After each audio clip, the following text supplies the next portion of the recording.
नमस्कार मित्रों, आप लोगों का कृष्णा दुबे मैथ्स एजुकेटर के इस यूट्यूब चैनल पे बहुत बहुत स्वागत है।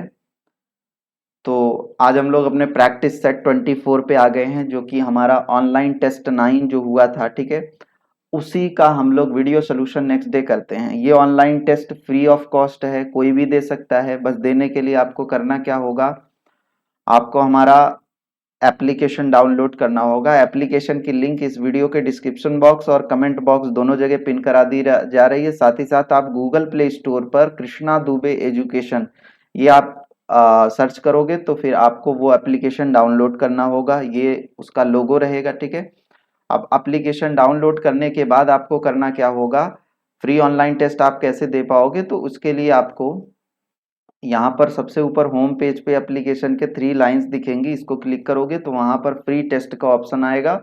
तो उसी में जाके आप टेस्ट दे पाओगे। पुराने टेस्ट आपको नहीं दिखेंगे। जो टेस्ट देते हैं बस उन्हीं के पास वो टेस्ट मौजूद रहेंगे, जो नहीं देंगे टेस्ट उनके पास वो टेस्ट नहीं रहते हैं। तो टेस्ट कंपलसरी है आपको देना, तभी वो आपके ऐप में हमेशा अवेलेबल रहेगा, ठीक है। तो इसलिए आप टेस्ट जरूर दें। टेस्ट जैसे ही टेस्ट स्टार्ट होता है उसके 1-2 घंटे पहले नोटिफिकेशन भेज दिया जाता है, वहां से आप जाके देख सकते हो, ठीक है, फ्री टेस्ट के ऑप्शन में। साथ ही साथ आप हमारे टेलीग्राम चैनल को भी डाउनलोड कर ज्वाइन कर लोगे। ज्वाइन करने के लिए आपको यहाँ एप्लीकेशन के होम पेज पे टेलीग्राम का लिंक दिख रहा है, तो यहाँ से आप टेलीग्राम को भी ज्वाइन कर लोगे। ज्वाइन करने से फायदा ये होगा कि आपको जो भी हमारी इंपॉर्टेंट पीडीएफ हैं, जैसे ये सेशन होने के बाद इसकी पीडीएफ नोट्स वगैरह हो गए और कोई डेली अपडेट मुझे करनी हो, तो वो आप लोगों को टेलीग्राम चैनल पे मेरे प्रोवाइड करा दी जाती है। कोई भी नोटिफिकेशन देना हो मुझे, ठीक है, तो वो सब वहाँ प्रोवाइड कराया जाता है, ठीक है। साथ ही साथ एक और आप लोगों के लिए कार्य किया जा रहा है। आपका प्रतिदिन मॉर्निंग में 7 बजे 7 AM, ठीक है, 30 प्रश्नों की करंट अफेयर और जीएस की क्विज भी चल रही है, ठीक है। तो आप 30 प्रश्न में पूरी चीजें, मतलब आपको करंट अफेयर भी रहेगा और जीएस में हर टॉपिक रहेंगे सारा। मेडिव आपका हिस्ट्री हो गया, आपका ज्योग्राफी हो गया, पॉलिटी हो गया, इकोनॉमिक्स हो गया, ठीक है, स्टैटिक जीके हो गए। तो इन सारी चीजों को कंबाइंड करते हुए साथ ही साथ करंट अफेयर को 30 प्रश्नों के अंतर्गत हम लोग आपको प्रोवाइड करा रहे हैं, और ये भी फ्री है, तो कोई भी दे सकता है। तो वो भी आप मॉर्निंग में दे लेंगे 7 बजे के बाद, वो आप कभी भी दे सकते हो, ठीक है, और चाहे कितने भी बार दे सकते हो। ये जो आपका जीएस वाला टेस्ट है, बाकी जो आपके मैथमेटिक्स का टेस्ट है उसको तो आपको केवल शाम को 7 बजे से नेक्स्ट डे 7 AM के बीच में आप कभी भी दे सकते हो। इसके बाद वो टेस्ट अपने आप वहां से हट जाएगा, ठीक है। तो जो लोग ये टेस्ट इस टाइम पीरियड में दे पाते हैं उन्हीं के पास ये टेस्ट अवेलेबल होगा। अब जो भी हमारे ऑनलाइन टेस्ट होते हैं उसमें कौन से टॉपिक पे टेस्ट आता है, तो मैं हर सेशन में अपने बताता हूँ कि ये मॉड्यूल है और टेस्ट इसी हिसाब से आएगा। तो मॉड्यूल 1 आपका कंप्लीट हो चुका है, अब आपका मॉड्यूल 2 चल रहा है, ठीक है। तो ये आपका हो चुका है टेस्ट, मतलब इंटीग्रल कैलकुलस का ऑनलाइन टेस्ट हो गया है। अब मॉड्यूल 2 चल रहा है। मॉड्यूल 2 में कोऑर्डिनेट ज्योमेट्री 2D, मतलब जिसमें कि जो ये टेस्ट हुआ था ऑनलाइन टेस्ट 9, उसमें दी पॉइंट के क्वेश्चन रखे गए थे। नेक्स्ट स्ट्रेट लाइन होगा, फिर पेयर ऑफ स्ट्रेट लाइन। यहाँ से आपका एक्चुअल मान के चलो स्टार्ट होगा। आपके पेपर में जो सवाल पूछे जाते हैं वो कोनिक सेक्शन से पूछे जाते हैं बेसिकली, ठीक है। तो pair of straight line, conic section, यहाँ से आपसे प्रश्न पूछा जाता है। तो वहां से आपका ये मान के चलो इम्पोर्टेंट स्टार्ट होता है। बट ये बेसिक अंडरस्टैंडिंग है कोऑर्डिनेट ज्योमेट्री की, बिना इसके आगे आपको प्रॉब्लम आएगी। तो हर चीजें एक सिस्टमेटिक वे में चलती हैं। और इस टेस्ट को डिजाइन करने का हमारा मुख्य उद्देश्य केवल यही था कि जो हमारे यहाँ पेड कोर्स चलते हैं, ठीक है, ये केवल पेड कोर्स वालों के लिए था, बट अभी ये सबके लिए फ्री ऑफ कॉस्ट कर दिया गया है। जो टेस्ट आपका ऑनलाइन टेस्ट आयोजित किया जाता है, जो हमारे यहाँ पेड कोर्स चलते हैं, उसका जो लर्निंग सिस्टम है वो यही है कि रिकॉर्डेड क्लासेस आपको प्रोवाइड कराई जाएंगी, क्लास नोट्स मिलते हैं, असाइनमेंट्स मिलते हैं, ऑनलाइन टेस्ट होता है, प्रैक्टिस की पीडीएफ मिलती है विद सोल्यूशन, 24/7 डाउट सॉल्विंग होती है, पर्सनल गाइडेंस। अगर कभी आपको कोई प्रॉब्लम आती है किसी टॉपिक से रिलेटेड, आप मुझे मैसेज व्हाट्सएप कर सकते हो, ठीक है, और वहां से आप अपने डाउट को क्लियर कर सकते हो, ठीक। साथ ही साथ जो हमारा ये रिकॉर्डेड क्लासेज हैं, इसको मैं नाम दिया हूँ रिकॉर्डेड इंटरेक्टिव क्लासेज। इसका मतलब ये है कि हम लोग जो क्लास आपको प्रोवाइड करेंगे कराएंगे उसमें सारी चीजें आपको एक इंटरेक्टिव वे में दिखा दी जाएंगी, ठीक है। देखो, रिकॉर्डेड क्लासेस देने का मतलब ये होता है, कुछ उसकी कमियां होती हैं, कुछ उसके फायदे होते हैं।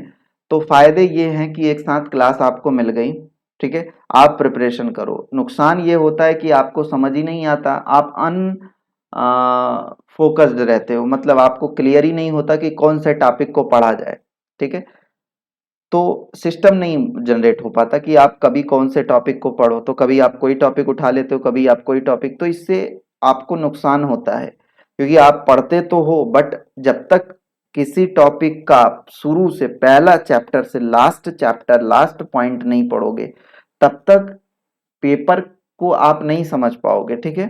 कहाँ से प्रश्न बना दे, तो कोई एक वीडियो उठा के देखने से ही आपको अगर ये हो जाए तब तो भाई बहुत चीजें हो जाएं, 10 वीडियो बना के 15 वीडियो में हम कहें कि पूरे ये देखो ये इससे आपका कंप्लीट हो जाएगा, नहीं, आपको पढ़ना पड़ेगा, ठीक है। तो ये इसके फायदे होते हैं कि आपको एक साथ क्लासेस मिल गई, ठीक है, आप अपने हिसाब से तैयारी करो। कमियां ये हो जाती हैं कि आपको समय आपका जाता है और आप एक एक दो दो वीडियो उठाते हो और अनफोकस्ड होते हुए तैयारी करते हो। तो उसके लिए हमने प्लान किया कि क्यों ना आपको फोकस्ड रखा जाए, आपको एक गोल सेट किया जाए आपके लिए, ताकि आप प्रतिदिन उस गोल को अचीव करने के लिए लगो। तो ये ऑनलाइन टेस्ट का जो पूरा प्रोग्राम है वो इसी के संदर्भ में रखा गया है, ठीक है। ये ऑनलाइन टेस्ट इसीलिए आयोजित किया गया मॉड्यूल वाइज कि आप हफ्ते भर के लिए फोकस्ड रहो, ठीक है। आपको अगले हफ्ते का काम मालूम हो कि ये काम मुझे फर्स्ट प्रायोरिटी पे रखना है, बाकी चीजें सेकेंडरी हैं। कि मैं, जैसे आप रैंडम वीडियो उठाते हो, कोई भी वीडियो उठा के पढ़ो, लेकिन आपको ये मालूम है कि नेक्स्ट वीक में इसका टेस्ट होने वाला है, तो फिर आप तो वो वीडियो वो क्लास तो पूरा पढ़ोगे, है ना। तो इस तरीके से, जैसे अभी मॉड्यूल 2 चल रहा है, अब मान लो आज आप हमारे पेड कोर्स में एडमिशन लेते हो, तो मेरा यही सुझाव रहता है कि आप पुराने मॉड्यूल को छोड़ो, पहले अभी वाले मॉड्यूल, ये भी मॉड्यूल आपको प्रोवाइड करा दिया जाता है, वहां पर टेस्ट में रहेगा। जो पेड वाले हैं उनके पास वो टेस्ट हमेशा रहते हैं, तो वो मॉड्यूल आप छोड़ो, पहले मॉड्यूल 2 के टॉपिक को अपना तैयार करो, नोट्स आप वीडियोस देखो, ठीक है, नोट्स बनाओ सारा कुछ। तो इसको 3-4 दिन में point, straight line, paragraph, straight line, conic section cover कर लो। अब आपको केवल टेस्ट पे नहीं डिपेंड, अब जैसे ही मॉड्यूल 2 खत्म हो तुरंत आप मॉड्यूल 3 पढ़ना स्टार्ट कर दो। 2 मॉड्यूल जब भी आप शुरू में ज्वाइन करोगे उस वीक में आपको 2 मॉड्यूल जरूर पढ़ना चाहिए, ताकि आप आगे बहुत अच्छा कर पाओ। तो 2 मॉड्यूल एक वीक में मेहनत ज्यादा करके 10 घंटे, 8 घंटे, 12 घंटे आप मेहनत करके आप इस 2 टॉपिक को कवर कर डालो, 2 मॉड्यूल को कवर कर डालो, ठीक है। अब आपका ये टेस्ट चलता रहेगा, 7 टेस्ट होंगे इस टॉपिक के मॉड्यूल 2 के, तब तक आपका मॉड्यूल 3 भी कंप्लीट हो गया। अब मॉड्यूल 2 समाप्त हुआ, अब जैसे ही मॉड्यूल 3 स्टार्ट करेंगे हम लोग, ठीक है, ऑनलाइन टेस्ट, तो आप मॉड्यूल 4, चूंकि आपने मॉड्यूल 3 पढ़ लिया हुआ है, फिर मॉड्यूल 4 में शिफ्ट करोगे। मॉड्यूल 4 पढ़ो, मॉड्यूल 3 का टेस्ट दो, फिर मॉड्यूल 5 पढ़ो, मॉड्यूल 4 का टेस्ट दो, एक आगे चलते रहो मॉड्यूल से, ठीक है। फिर इस तरीके से जब आपका 10 मॉड्यूल हो जाएगा तो फिर इतने क्वेश्चन आपके पास हो जाएंगे। अगर मैं मिनिमम मान के चलूं तो 70 टेस्ट होंगे आपके, और एक हफ्ते में 3 टेस्ट होते हैं। आगे से जैसे ही कुछ एग्जामिनेशन का नोटिफिकेशन ये सब कुछ आता है, डिसाइड हो जाएगा, तो हफ्ते में एक, मतलब ये मान के चलो प्रतिदिन एक टेस्ट हुआ करेगा, ठीक है।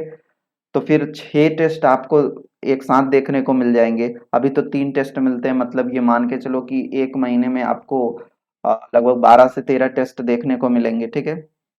तो इस हिसाब से भी देखा जाए तो अभी तो फिलहाल हम लोग एक टेस्ट कर रहे हैं, फिर आगे हफ्ते में पूरे हफ्ते टेस्ट करेंगे हम लोग, 6 के 6 दिन।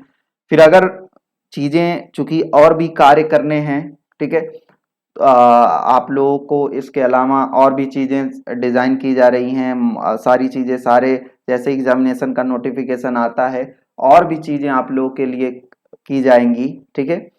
तो जब भी वो टाइम आएगा तब वो चीजें रिवील होंगी। तो फिलहाल एक दिन में 2-2 टेस्ट हम लोग कर लेंगे, एक मॉर्निंग में एक शाम को कर लेंगे। तो मेरा जो पूरा टारगेट ये है कि 2 महीने में, आगामी 2 महीने में मैं ये मॉड्यूल 10 मॉड्यूल खत्म कर लूँ, मतलब ये 70 टेस्ट कुल मिला के मुझे मिनिमम 70 टेस्ट कराने हैं, मैं ये 70 टेस्ट करा ले जाऊँ 2 महीने में, ठीक है। तो उसके लिए कार्य चल रहे हैं, चूंकि ये टेस्ट बनाना सारा कुछ ये सारी चीज़ों में समय लगता है, फिर भी 2 से ढाई महीने में मैंने रखा हुआ है, ठीक। अब एग्जामिनेशन का नोटिफिकेशन आ जाता है तो थोड़ा सा ये हो जाता है कि इस चीज को हम लोग और कम और ज्यादा उस हिसाब से एग्जामिनेशन के अकॉर्डिंग सेट कर देते हैं, ठीक है। तो अभी मैंने इसको 2 महीने में रखा हुआ है। आगे से आपको धीरे धीरे ये टेस्ट आपको 6 के 6 दिन मिलने लगेंगे, ठीक है। और फिर आपको प्रतिदिन 2 टेस्ट मिलने लगेंगे, तो 2 से ढाई महीने का ये मैंने सेट किया हुआ है कि इतने टाइम में हो जाएगा, ठीक है। साथ ही साथ इसके अल्टरनेटिव भी और भी कार्य आपके चलते रहेंगे टेस्ट के अलावा, ठीक है। तो कुल मिला के आपकी प्रिपरेशन इस लेवल तक हो जानी चाहिए एग्जामिनेशन की नोटिफिकेशन आने से पहले तक, कि आप कॉन्फिडेंट रहो, ठीक है। तो मेरा उद्देश्य ये है, या जो अभी जुड़ रहे हैं एग्जामिनेशन, कोई भी एग्जामिनेशन होगा वो 4 महीने के बाद ही, 3 से 4 महीने के बाद ही होगा, तो 3 महीने तो मान के चलो, और 3 महीने में हमारी एक अच्छे लेवल की प्रिपरेशन हो सकती है, ठीक है। तो पेड कोर्स के लिए, जो हमारे यहाँ पेड कोर्स चलते हैं, उसके लिए भी एक 3 से 4 महीने वाले कोर्स के लिए काम चल रहा है, ठीक है। तो उसके बारे में भी बहुत जल्द नोटिफिकेशन आप लोगों को बताया जाएगा। फिलहाल चलिए स्टार्ट किया जाए अपने क्वेश्चन सेशन को।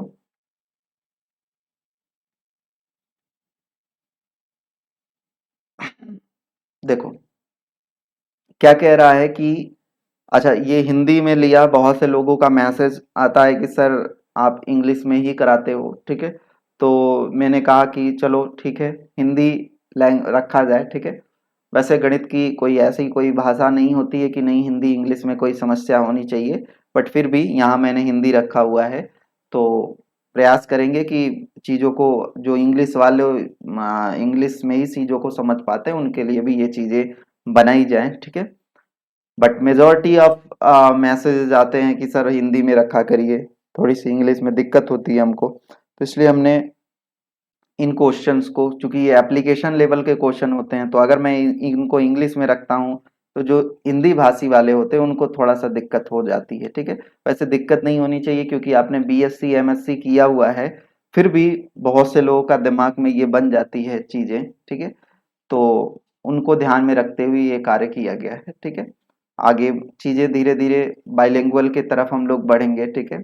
बट अभी फिलहाल हम लोग इसी तरीके से लेके चलते हैं, कभी इंग्लिश का आपको टेस्ट दे दूंगा, कभी हिंदी का, ताकि आप एक एक तरफ झुकाव आपका ना रहे, ठीक है, दोनों ही चीजों से आप समझ पाओ।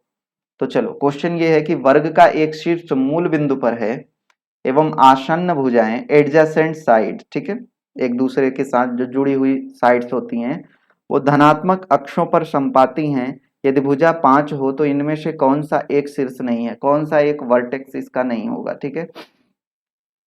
तो ये क्या कहना चाह रहा है सर, यह कहना चाह रहा है कि आ, ये आपका कोऑर्डिनेट एक्सेस हो गए, ठीक है। और इसने ये कहा कि वर्ग का एक शीर्ष मूल बिंदु पर है, मतलब ये एक जो है वो कहाँ पर है, ओरिजिन पे है, ठीक है। और जो उनकी जो एडजेसेंट साइट है वो धनात्मक अक्षों पर संपाती है, मतलब ये है, ये पॉजिटिव एक्सेस तो ये है, ये और ये, इन्हीं को तो पॉजिटिव एक्सेस, इसको तो नेगेटिव। तो कह रहा है कि ये जो एक्सेस हैं वो इस पे संपाती हैं, ठीक है। मतलब ये मान के चलो ये हो गई इसकी, और ये, ठीक, ये हो गई। अब आगे आपसे अगर आपको दिख रहा हो तो कह रहा है यदि भुजा 5 सेंटीमीटर हो, मतलब यहाँ से यहाँ तक 5 सेंटीमीटर हो, तो इसको हम लोग बढ़ा सकते हैं और वर्ग बना सकते हैं, स्क्वायर। क्लियर हुई बात। ये हो जाएगा तुम्हारा 5,0, 5 बोला है उसने, और ये हो जाएगा 0,5, और ये हो जाएगा 5,5। तो सीधी सी बात है, यहाँ ऑप्शन देख लो कौन सा नहीं होगा, तो -5,-5 ये वाला नहीं होगा, ठीक है। चलिए आगे बढ़ते हैं, अगले प्रश्न की तरफ चला जाए। सर क्या प्रश्न कह रहा है? वह बिंदु जिसकी भुजा उसकी कोटि के बराबर है, सॉरी जिसकी भुज उसकी कोटि के बराबर है, मतलब ऑर्डिनेट और एब्सिसा आपस में क्या है? इक्वल हैं, ठीक है, वो पॉइंट आपको बताना है। और बिंदुओं इतने इतने से समान दूरी पर हैं। चलो देखते हैं। हमने मान लिया कि सर वो जो पॉइंट्स हैं वो एक्स एक्स हैं भाई, उसके ऑर्डिनेट और एब्सिसा सेम है, ठीक है। तो यहां से कह रहा है कि ये जो पॉइंट है वो इन दोनों से इक्वल डिस्टेंस पे है, ठीक है, इस पॉइंट से। तो एक बारी इस पॉइंट से इसका डिस्टेंस निकाल लो, एक बारी इस पॉइंट से डिस्टेंस निकाल के इक्वल कर लो। तो इससे जब ही निकालेंगे डिस्टेंस तो क्या हो जाएगा? डिस्टेंस फॉर्मूला लगाएंगे, x minus one plus x minus zero, x one minus ये हो जाएगा ना रूट ओवर, तो दोनों ही साइड हैं तो इसलिए रूट को हटा दिया हम लोगों ने। और यहाँ हो जाएगा एक्स माइनस जीरो का whole square plus x minus तीन का होल स्क्वायर, ठीक है। ओके, सॉल्व कर लेंगे इसको। तो एक्स स्क्वायर से कैंसिल आउट हो जाएगा और यहाँ हो जाएगा माइनस ऑफ टू एक्स, तो minus of two x is equal to sorry plus one, और यहाँ एक्स स्क्वायर तो कैंसिल ही हो जाएगा, यहाँ भी कैंसिल हो जाएगा, और यहाँ हो जाएगा तुम्हारा minus of six x plus nine. तो यहाँ से सॉल्व कर लें हम लोग तो ये हो जाएगा four x is equal to eight, तो x इज इक्वल टू कितना हो जाएगा? टू, मतलब टू कॉमा टू वो पॉइंट था, ठीक है। बहुत आसान सा क्वेश्चन है, बट सिस्टमेटिक, मैं चीज़ों को बहुत सिस्टमेटिक लेके चलता हूँ, ठीक है। और मेरा एक प्रक्रिया होती है कि मैं हमेशा केवल इस तरीके से नहीं क्लास लेता कि आपको जो अच्छा लगे। जैसे एक होता है कि मैं आपको कैसे चीज़ें, यूट्यूब पे बहुत ऐसी चीज़ें चलती हैं कि भाई यहाँ पर जो चीज़ें ऐसा होता है कि बहुत ज़्यादा ये होता है कि बच्चे उस चीज़ को ज़्यादा पसंद करते हैं या आसान टॉपिक्स होते हैं, ठीक है। तो उन टॉपिक्स के वीडियोस या क्लासेस दी जाती हैं, बाकी टॉपिक्स के लिए बोला जाता है कि आप हमारे एप्लीकेशन पे ये करिए वो करिए, ठीक है। हम यहाँ पर सारी चीज़ें हमने ओपन रखी हुई है कि नंबर एक पॉइंट से, चाहे 12वीं का क्वेश्चन पेपर हो, चाहे 12वीं के सिलेबस से कोई पॉइंट हो, चाहे आपके 9वीं 10वीं का हो, और चाहे ग्रेजुएशन का हो, सब कुछ यहाँ पर ओपन रहता है, ठीक है। सारी चीज़ें ओपन रहती हैं कि आपको यहाँ पर, हाँ ये है कि सिस्टम से चलते हैं तो भाई पहले नॉर्मल लेवल के क्वेश्चन, फिर उससे अपलिफ्ट होता है, धीरे धीरे अपलिफ्ट होंगी चीज़ें, ठीक है। तो मेरे साथ प्रिपरेशन करने पे एक चीज़ का आपको ध्यान रखना होगा कि मैं आपके अकॉर्डिंग नहीं लेके चलता चीज़ों को, ठीक है। मैं जो पढ़ाने का एक सिस्टम होता है, मैं ऐसा भी नहीं कि मैं यूट्यूब पे पढ़ा रहा हूँ तो केवल आपको जो चीज़ें होती हैं कि बहुत लगती हैं कि बस यही चीज़ें आपको वो कही जाएं और वहाँ पर आप उससे काफ़ी ज़्यादा ये भी आ जाते हो कि नहीं ये तो बहुत अच्छी चीज़ें चल रही हैं, ठीक है। मेरा ये नहीं है, मेरा एक मैथमेटिक्स के का मैं टीचर हूँ, ठीक है। और इसलिए मैं सारी चीज़ों को बहुत सिस्टमेटिक लेके चलता हूँ। मुझे ना तो कोई टॉपिक डिफिकल्ट लगता है और ना ही कोई टॉपिक को मैं बहुत इजी मानता हूँ, ठीक है। यही प्रश्न हो गया। अगर इस प्रश्न को आपने यहाँ कमरे पर या एग्जाम से पहले नहीं लगाए रहोगे, निश्चित रूप से इन प्रश्नों पर आप, हो सकता है आप लगा लो, ठीक है, लेकिन जो आप इन प्रश्नों को समय दोगे वो समय आपका और प्रश्नों में यूटिलाइज हो सकता था अगर आप ये क्वेश्चन को लगा लेते। और आएंगे जरूर ये प्रश्न, ऐसा नहीं है, आप पेपर उठा के देखो 30% प्रश्न ऐसे ही टाइप के आते हैं, ठीक है। तो मेरा एक सिस्टमेटिक वे है। मुझे आप ये मैसेज नहीं किया करो सर प्रश्न को यहाँ से नहीं यहाँ से रखो। मेरे को पता है कि मैं कहाँ से प्रश्न को कैसे, मेरा मतलब जो चीजें सिस्टमेटिक वे में चलती हैं मैं उसी लेवल पे चलता हूँ। अभी पॉइंट कराया, फिर स्ट्रेट लाइन कराऊंगा, फिर पेयर ऑफ स्ट्रेट लाइन कराऊंगा, फिर कोनिक सेक्शन कराऊंगा, ठीक है, फिर कंबाइंड करा दूंगा। पूरे सारे जितने भी टॉपिक यहाँ पढ़ा है उनके एक साथ कंबाइंड हो जाएंगे। तो ये चीजें चलती हैं। अब इस टेस्ट में निम्नतम स्तर, धीरे धीरे जैसे जैसे टेस्ट आगे बढ़ेगा स्तर बढ़ता रहेगा। ठीक है, चल कह रहा है यदि बिंदु एक्स वाई बिंदु इतने तथा इतने से समान दूरी पर हैं तो बताना है, ये कुछ कंडीशन है। ठीक है, तो एक तो ये हो गया कि आप यहां से इस पॉइंट से इसकी डिस्टेंस निकाल लो और इस पॉइंट से इसकी डिस्टेंस दोनों की इक्वल कर दो। ठीक है, वहां से आप कर लोगे। दूसरा एक तरीका ये होता है, एक पॉइंट, एक इंपॉर्टेंट बात लिख लो कि अगर कोई पॉइंट पी, ठीक है, दो पॉइंट हैं ए और बी और इनसे इक्वल डिस्टेंस पे है, ठीक है, तो इस पॉइंट का जो इस पी का बिंदुपथ होगा या इसका लोकस जो होगा वो ये जो ए बी हैं इनका जो आ, ये मान के चलो कि परपेंडिकुलर बाइसेक्टर होगा। ठीक है, वही वाली लाइन होगी ये। ठीक है, मतलब इनका लोकस इनके परपेंडिकुलर बाइसेक्टर से होके जाएगा। मतलब इन दोनों पॉइंट का जो मिड पॉइंट होगा, बाइसेक्टर यही होता है, वो इसके लोकस पे स्थित होगा। तो कुल मिला के ये कह रहा है कि इस पॉइंट का अपने को लोकस बताओ। ठीक है, तो सीधी सी बात है कि ए और बी ये दोनों पॉइंट हमने मान लिया, ये वाला पॉइंट ये है। एक तो तरीका यहां से निकल के आ जाएगा, यहां से लगा लेना, मैं दूसरा कंसेप्ट बता रहा हूं। ठीक है, ये हो गया ए प्लस बी और B minus A, point number A. और पॉइंट नंबर बी ये हो गया ए माइनस बी और ए प्लस बी। चूंकि ये जो P है, ये जो पॉइंट है, ये हमारा क्या है, इन दोनों से इक्वल डिस्टेंस है। मैंने बोला कि इस P का जो लोकस होगा वो इन दोनों के परपेंडिकुलर बाइसेक्टर से होकर जाएगा। ठीक है, तो इसका मतलब इनका बाइसेक्टर मतलब इनका मिड पॉइंट निकालने, तो मिड पॉइंट क्या हो जाएगा, ए माइनस बी, ये निकाल लो मिड पॉइंट का कोऑर्डिनेट। तो बी बी से कट गया, ए हो जाएगा कॉमा ए प्लस बी माइनस ए, तो बी बी से कट गया, ए से कट गया, बी टू बी मतलब ए बी। तो ये मिड पॉइंट हो गया। अब मैं इन चारों ऑप्शन में रख के चेक करूंगा, चूंकि इस ये जो इसका इक्वेशन है, ये चूंकि ये जो लाइन है वो इस पॉइंट से होकर भी पास करेगी। ठीक है, तो इसको सेटिस्फाई करना चाहिए, तो पहला करेगा नहीं करेगा। दूसरा एक्स की जगह पे ए रखो, ए स्क्वायर माइनस, ये भी नहीं करेगा, ये भी नहीं करेगा, कौन सा ऑप्शन करा, डी। क्लियर हो रही बात, तो यहाँ से आप लगा सकते हो। और इम्पोर्टेंट कंसेप्ट है, अगर कभी भी इक्वल डिस्टेंस की बात आती है तो यहाँ से आप सवाल को बहुत आसानी से बहुत जल्दी से सॉल्व कर सकते हो। क्या कह रहा है कि एक समबाहु त्रिभुज है, ठीक है, आ, और इसका एक वर्टेक्स दिया हुआ है और दूसरा वर्टेक्स 4,0 है, इसका तीसरा वाला वर्टेक्स बताना है।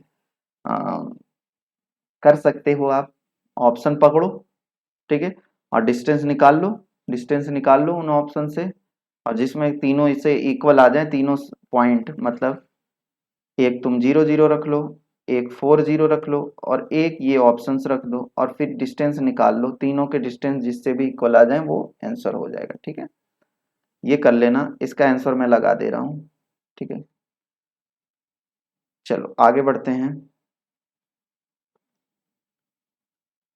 क्या कह रहा है, पांचवा नंबर, कह रहा है बिंदुओं ए प्लस बी ए माइनस बी, ए माइनस बी ए प्लस बी को मिलाने वाली रेखा को ए इन ए रेशियो टू बी के अनुपात में बाह्यतः विभाजित करने वाले बिंदु क्या होंगे।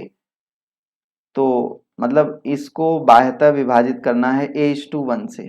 ठीक है, A sorry A is to B से। ठीक है, तो हम लोग करते क्या है कि इधर वाले का इस सेकंड वाले में मल्टीप्लाई करते हैं, इसका इधर करते हैं, तो डायरेक्ट फॉर्मूला लगाते हैं ना। उस पॉइंट का कोऑर्डिनेट क्या होगा, मान लिया एक्स वाई है, तो एक्स इज इक्वल टू क्या हो जाएगा तुम्हारा, ए बी है। ठीक है, तो M1 x2, तो ये हो जाएगा a minus B minus sorry m, और यहाँ हो जाएगा n मतलब b x1 a plus B upon m minus n। ठीक है, इसी प्रकार यहाँ से हो जाएगा सिमिलरली a इंटू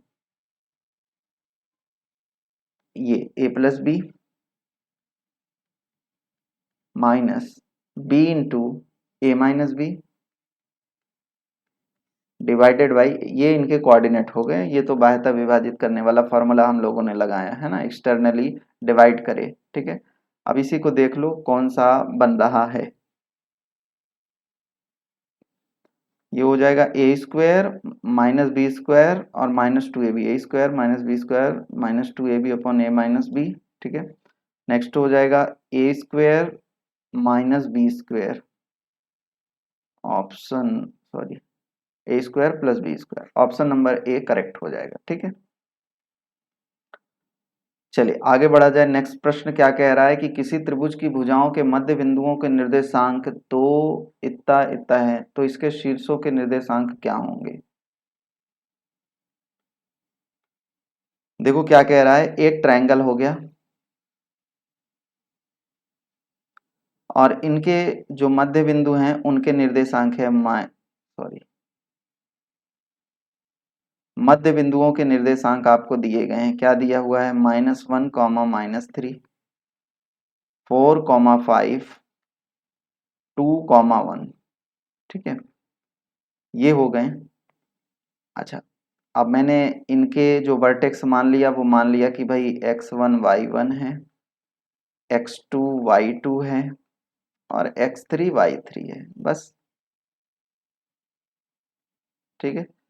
तो मध्य बिंदु का है मतलब ये 2 किसके इक्वल होगा, x1 प्लस x2 अपान 2, मतलब x1 plus x2 upon 2 is equal to क्या आ जाएगा 2, और यहाँ से हो जाएगा x2 plus x3 upon 2 is equal to हो जाएगा -1, और यहाँ से हो जाएगा x1 plus x3 upon 2 is equal to 4, ठीक है। अब यहाँ से आप तीनों को ऐड कर लोगे, x मतलब ये तीनों इक्वेशन को ऐड कर लोगे तो x1 plus x2 plus x3 निकलेगा, तो ये हो जाएगा देख लो 4 8 12 -2 10, तो 5, मतलब x1 plus x2 plus x3 is equal to 5, तो यहाँ x1 x2 रख दोगे, ठीक है, is equal to x1 plus x2 is equal to 4, तो x3 इज इक्वल टू हो जाएगा 1, ठीक है। तो यहाँ से x3 इज इक्वल टू 1 आ जाएगा, ऐसे ही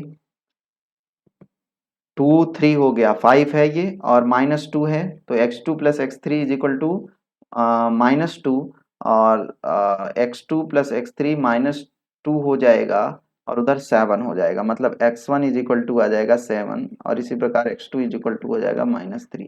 सिमिलरली y2 ऐसे ही निकाल लोगे y वाला, तो यहाँ से कुछ देख लेते हैं, x1 1 7, देखो x1 तुम्हारा मतलब कुछ ऐसे ही बनेगा, 1 1 हो जाए, 7 हो जाए और -3 हो जाए, 1 7 सिर्फ यहीं पे है ए नंबर ऑप्शन में, y नहीं निकाला मैंने, बस आप y निकाल के चेक कर लोगे सिमिलरली, ठीक है। चलिए 7वां नंबर प्रश्न क्या कह रहा है, कह रहा है कि एक समानांतर चतुर्भुज के 3 शीर्ष क्रमशः -1 -6 2 -5 7 2 हैं, तो चौथा शीर्ष बताओ, ठीक है। ये क्या कह रहा है सर, ये हमारा एक पैरेललोग्राम हो गया, ठीक है। अब आपसे क्या कह रहा है कि इनके 3 शीर्ष हैं -1 -6 2 -5 और 7 2, ठीक है। ये वाला शीर्ष आपसे पूछा है, मान लिया मैंने XY है, ठीक। तो सीधी सी बात है, ये जो पॉइंट होगा, एक तो तरीका ये वाला हो जाएगा, ये जो पॉइंट होगा, ठीक है, इन दोनों का मिड पॉइंट होगा, ठीक है। और ये पॉइंट तो मतलब यहाँ से तुम मिड पॉइंट निकाल लो और यहाँ से फिर कंपैरिजन करके नंबर, एक तरीका इस तरीके से निकाल लो। दूसरा तरीका, अगर कभी 3 शीर्ष मालूम हो किसी इक्विलेटरल सॉरी पैरेललोग्राम में, ठीक है, चाहे वो तुम्हारा रेक्टेंगल हो गया, चाहे वो स्क्वायर हो गया, ठीक है, चाहे रोम्बस हो गया और चाहे तुम्हारा ये पैरेललोग्राम हो गया, क्योंकि सारे तो पैरेललोग्राम ही हैं, तो किसी भी समानांतर चतुर्भुज के 3 शीर्ष मालूम हो तो चौथा शीर्ष तुम बिना ये काम किए कर सकते हो। प्रोसीजर क्या होता है, जो आमने सामने के वर्टेक्स हैं, ठीक है, ये वाले और ये वाले, इनको आपस में इनके कोऑर्डिनेट्स को ऐड कर दो, मतलब एक्स का निकालने जा रहा हूं मैं पहला, तो मैं यहां निकालने ये जा रहा हूं, तो इनका पहला वाला कोऑर्डिनेट को ऐड कर दो, तो इन दोनों को ऐड करो तो क्या हो जाएगा 7 - 1, ऐड करने का मतलब ये हो जाएगा 7 + -1 मतलब 6, ठीक है। और फिर इसको जो ये रिमेनिंग रहे आमने सामने वाले को ऐड करो और बाकी वाले को उसमें से सब्सट्रैक्ट कर दो, तो 7 - 1 6, 6 में से 2 जाएगा 4, और जो आएगा वो उस जो बचा हुआ वर्टेक्स होगा उसका कोऑर्डिनेट होगा 4। सिमिलरली y के साथ इन दोनों को ऐड करोगे तो कितना हो जाएगा -4, और -4 में तुम -5 को सब्सट्रैक्ट करोगे तो 1 आ जाएगा, है ना, -4 माइनस माइनस +5 तो मतलब 1 आ जाएगा, तो 4, 1, तो कौन सा ऑप्शन सही हो जाएगा, ऑप्शन नंबर बी करेक्ट हो जाएगा इसका। क्लियर। अगला 8वां प्रश्न क्या कह रहा है, किसी आयत के 3 शीर्ष इतना इतना इतना है, तो सिमिलरली ही है, देखो ये दोनों तो आमने सामने पड़ेंगे, है ना, 1 2 3, ये बीच वाला होगा, मतलब इन दोनों को जोड़ के इस वाले को घटा दो, तो चलो 5 और 2 7, 7 -8 -1, ठीक, और इनको ऐड कर दो, तो 7 - 2 5, और 5 में 4 को सब्सट्रैक्ट कर दोगे 1, -1, 1, ठीक है, तो कौन सा ऑप्शन सही हो जाएगा, ऑप्शन नंबर सी करेक्ट हो जाएगा इसका।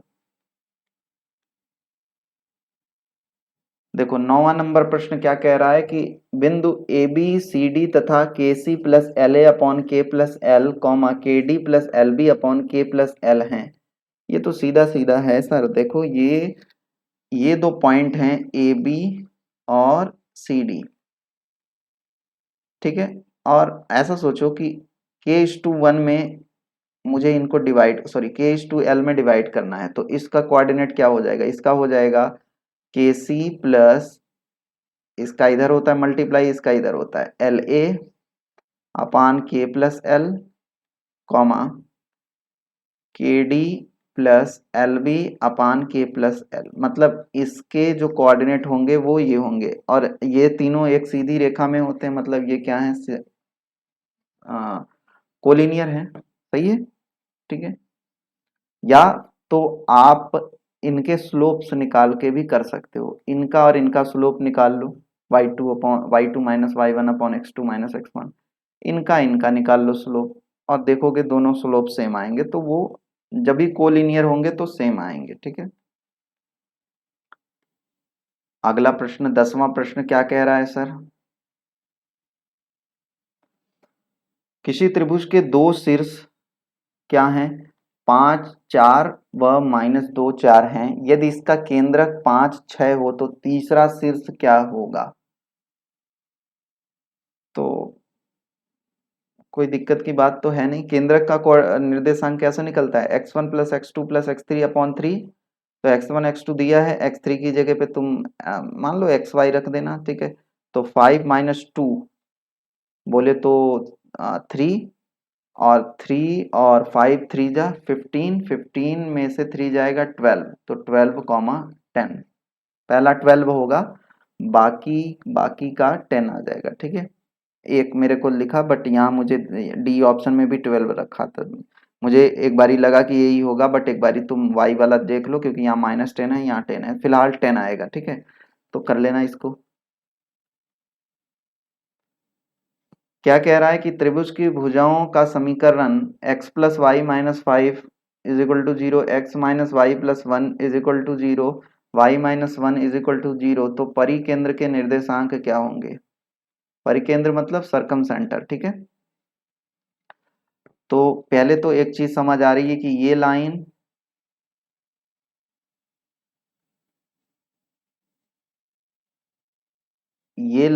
और ये लाइन एक दूसरे के परपेंडिकुलर होंगी कि नहीं होंगी, यहाँ देखो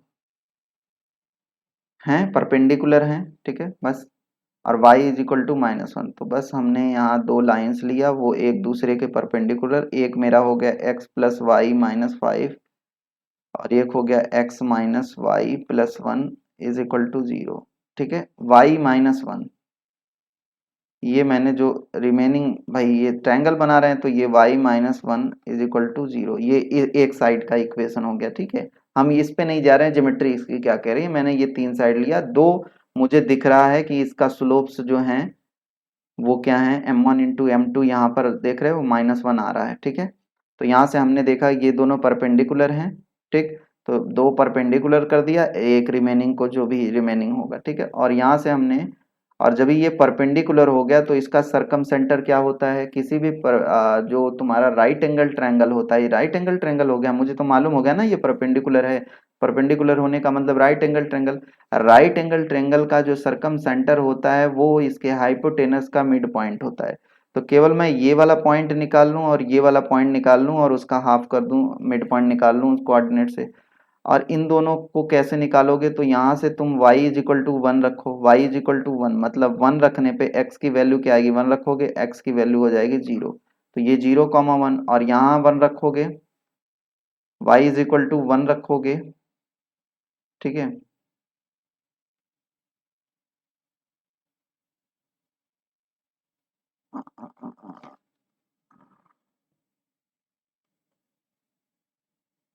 तो ये हो जाएगा तुम्हारा फोर,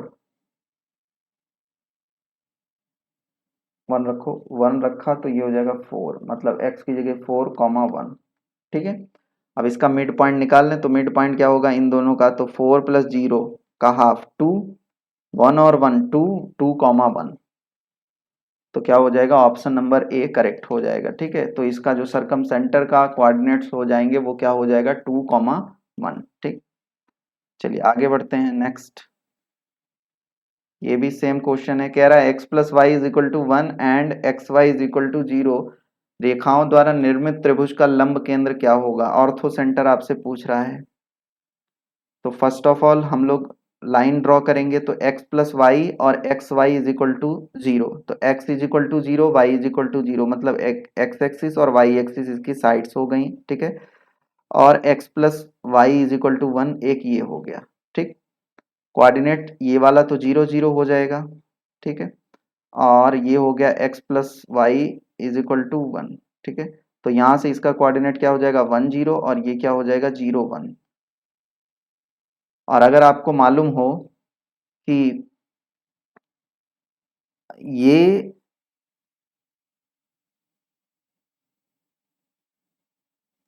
ये जो इसकी जो साइड है और ये दोनों सेम लेंथ पे हैं, है ना, यानी कि ये कैसा ट्रायंगल हो गया, ये आइसोसेल ट्रायंगल हो गया, समद्विबाहु त्रिभुज हो गया। और समद्विबाहु त्रिभुज का जो अर्थो सेंटर होता है वो कहाँ पे होता है, वो जहां पर ये 90 डिग्री का एंगल बनाता है वहीं पे होता है। ठीक है, तो ऑर्थो सेंटर ये हो जाएगा जीरो कॉमा जीरो।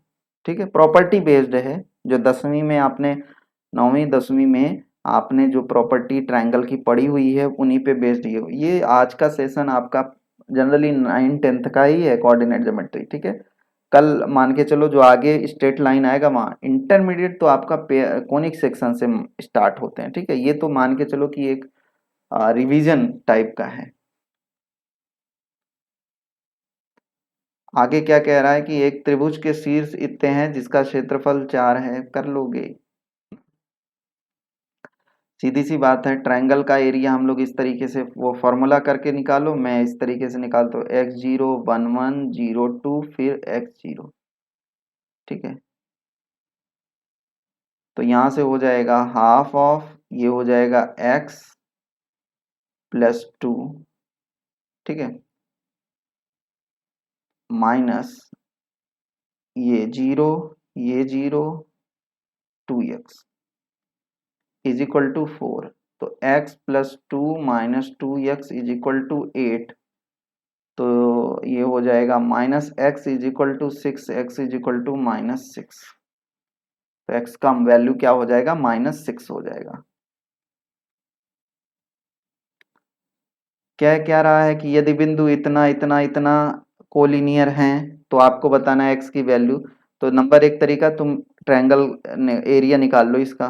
ठीक है, मैं कैसे निकालता हूँ, मैं इसका स्लोप निकाल के निकालता हूँ। ठीक है, तो इन दोनों का स्लोप भाई जब भी अगर वो कोलिनियर हैं तो इनका स्लोप और स्लोप तो दोनों के सेम होंगे, तो इन दोनों पॉइंट्स का स्लोप निकाल लिया, इन दोनों पॉइंट्स का, इनका स्लोप कैसे निकल आएगा, तो ये हो जाएगा y2 माइनस y1 मतलब x plus two minus two divided by 1 minus x minus one is equal to, इन दोनों का आपस में स्लोप निकाल लिया तो इसका स्लोप क्या हो जाएगा 2 upon x plus two minus x plus two divided by 1 upon x plus one minus one, ये कैंसिल एक्स एक्स से cancel minus one is equal to, यहाँ करोगे तो टू, एक सेकेंड ये एक्स प्लस वन है, ठीक है, two minus x plus two x plus one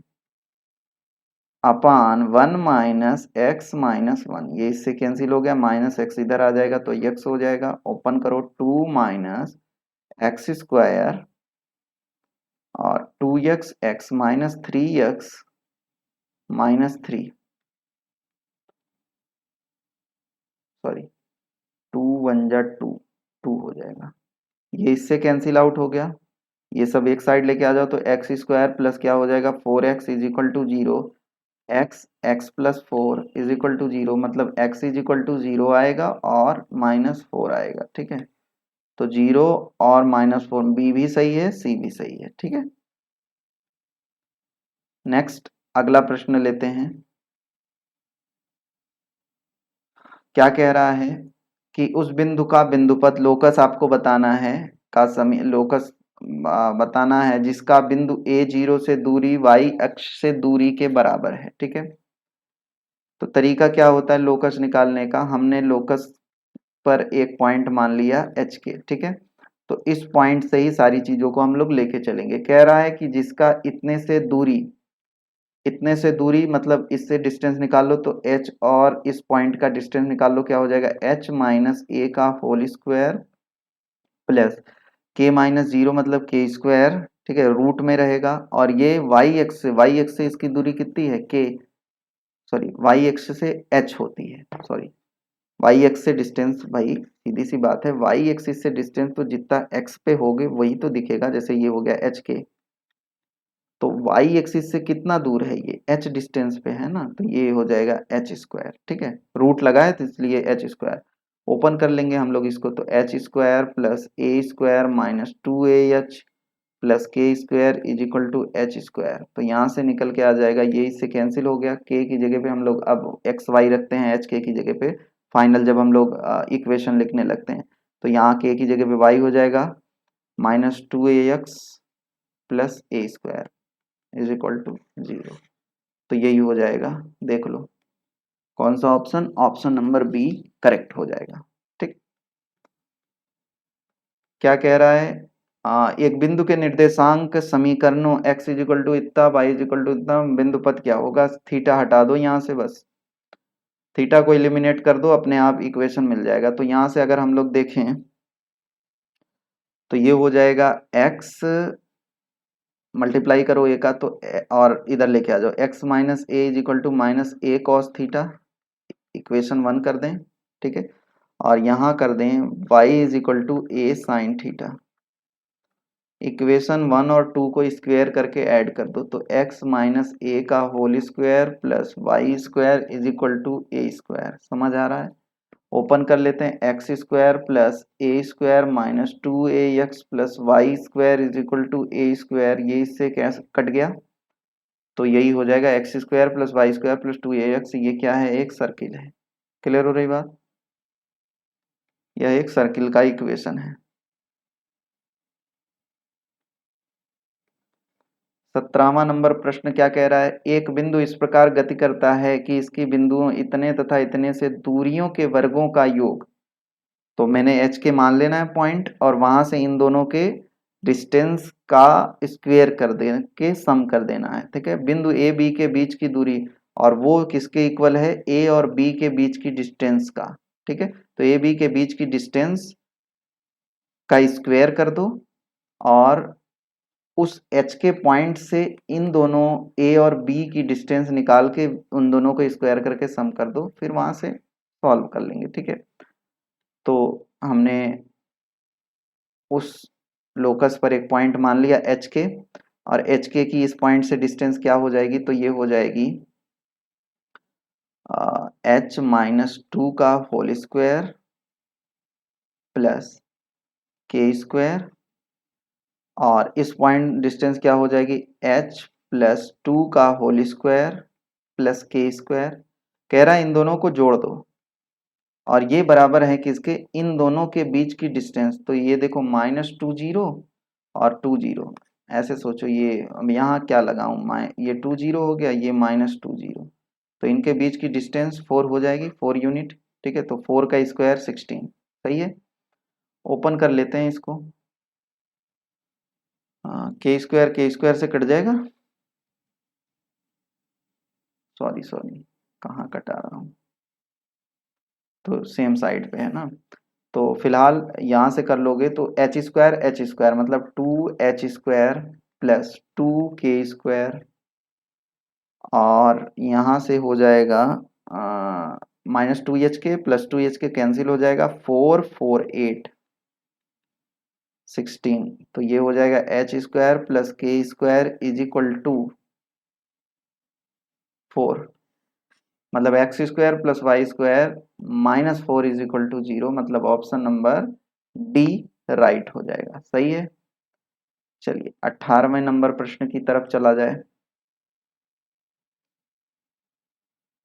क्या कह रहा है, एक बिंदु इस प्रकार गति करता है कि इसकी एक्स एक्सिस से दूरी वाई अक्ष से दुगनी दूरी की दुगनी है। अच्छा, कोई पॉइंट होगा, उसका कोऑर्डिनेट एच के है, तो एक्स एक्सिस से डिस्टेंस कितनी होती है के, और वाई एक्सिस से एच। ठीक है, तो कह रहा है कि इस प्रकार वो गति करता है कि इसकी एक्स अक्ष से डिस्टेंस, एक्स एक्सिस से डिस्टेंस, एक्स एक्सिस से डिस्टेंस मतलब के, और वाई एक्सिस से डिस्टेंस का मतलब एच, और इसका ये क्या है, टू टाइम है, वाई एक्सिस से डिस्टेंस का टू टाइम है, मतलब के जो है वो टू टाइम है किसका, एच का। मतलब के का बोले तो अब इस के की जगह पे वाई रख दो, 2x। तो कौन सा ऑप्शन सही हो जाएगा, ऑप्शन बी करेक्ट हो जाएगा।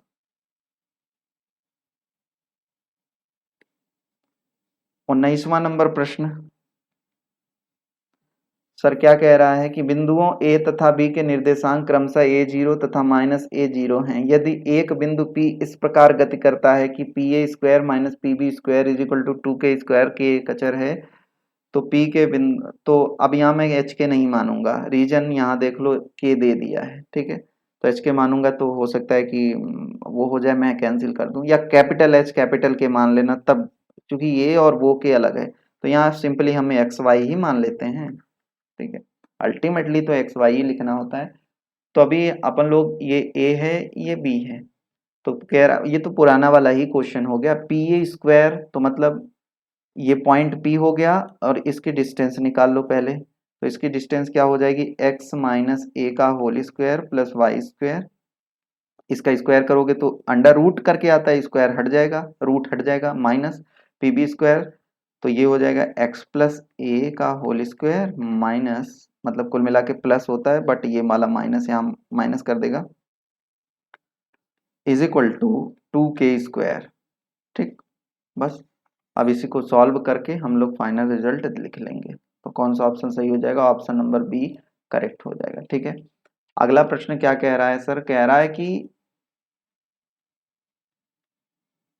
बिंदु P का बिंदुपथ जो इस प्रकार गति करता है कि 2pa is equal to 3pb, जहां a is equal to 0 0, b is equal to 4 -3। ठीक है, ओके,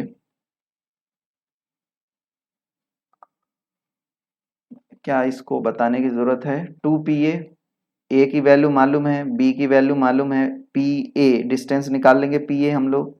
अच्छा, 2pa का मतलब चूंकि रूट में आएगा, तो 2pa का मतलब हम लिख सकते हैं ना, 4pa² is equal to 9pb², बस। तो पी ए पी बी तो निकाल सकते हैं, पी का कोऑर्डिनेट मान लो एच के, तो ये तो हो जाएगा सिंपली तुम्हारा h² plus k² 4 P A का स्क्वायर, और यहाँ से कर लोगे पी बी तो क्या हो जाएगा, h9h-4 का whole square plus k plus 3 का होल स्क्वायर। सॉल्व करके फाइनल आप इसको कैलकुलेट कर लेंगे, ठीक है। कैलकुलेट करने के बाद सॉल्व कर लोगे तो एच के की जगह पे एक्स वाई रख दोगे तो ऑप्शन नंबर डी करेक्ट हो जाएगा, ठीक है। अच्छा, आज के सेशन में इतना ही रखते हैं। बाकी जो भी 10 क्वेश्चन हैं वो आपके बहुत इजी लेवल के क्वेश्चन हैं, मतलब पुराने वाले जो आपके शुरुआत के हैं वही चीज़ें का कंसेप्ट को रिपीट किया गया है। तो बट उसका सॉल्यूशन पीडीएफ फॉर्मेट में टेलीग्राम पे अवेलेबल करा दिया जाएगा, ठीक है। तो आज की क्लास में आप लोगों का बहुत बहुत धन्यवाद। मिलते हैं अगले सेशन में।